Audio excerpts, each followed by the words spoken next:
উত্তরের শান্ত শহর রাজশাহী কি এখন বিশ্ব রাজনীতির নতুন কোনো প্রকাণ্ড দাবা খেলার কেন্দ্রবিন্দু, নাকি চীনের আধিপত্য রুখতে পদ্মার পাড়ে অলক্ষ্যে সাজানো হচ্ছে যুক্তরাষ্ট্রের কোনো প্রকাণ্ড আন্তর্জাতিক নীল নকশা?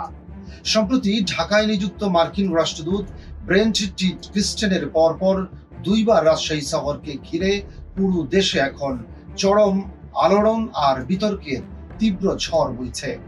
এর মধ্যে একটি সফর প্রকাশ্যে হলেও অন্য সফরটি ছিল সাধারণ মানুষের চোখ ফাঁকি দিয়ে, রেস্টুরেন্টের দরজা বন্ধ করে চরম গোপনীয়তার সাথে।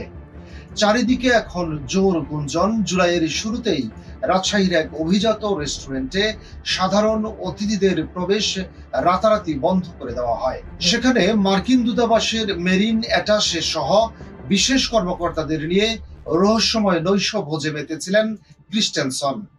স্থানীয় রাজনীতিক, নদী বিশেষজ্ঞ আর ফারাক্কা পদ্মা জলপথের মাথাদের ডেকে কেনই রুদ্ধদ্বার বৈঠক? নর্থ ইস্ট নিউজের বোমা ফাটানো তথ্য বলছে, গোদাগাড়িতে চীনের অর্থে তৈরি পানির প্ল্যান্ট আর পদ্মার চরে চীনাদের থাবা বসানোর চেষ্টা গুড়িয়ে দিতেই ওয়াশিংটনের এই ছটিকা চাল। এমনকি ফারাক্কা ব্যারাজকে বুড়ো আঙুল দেখিয়ে ভগীরথী ও পদ্মাকে জুড়ে বিকল্প নৌপথ বানানোর চক্রান্তের কেন্দ্রবিন্দু নাকি এই রাজশাহী। বিতর্কের আগুনে ঘৃতাহুতি দিয়ে সামনে এলো আরো এক বিস্ফোরক অধ্যায়।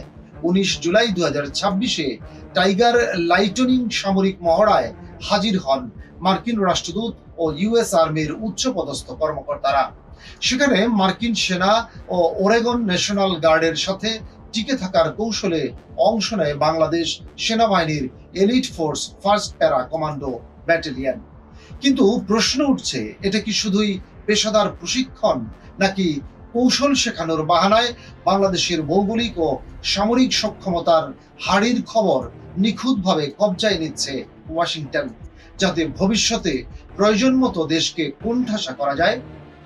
একদিকে পদ্মার পাড়ে মার্কিন রাষ্ট্রদূতের কূটনৈতিক চাল, আর অন্যদিকে ইউএসএআরপিএসি সৈন্যদের সাথে স্পেশাল ফোর্সের এই মহড়া। সব মিলিয়ে কি ইঙ্গিত দিচ্ছে ওয়াশিংটন?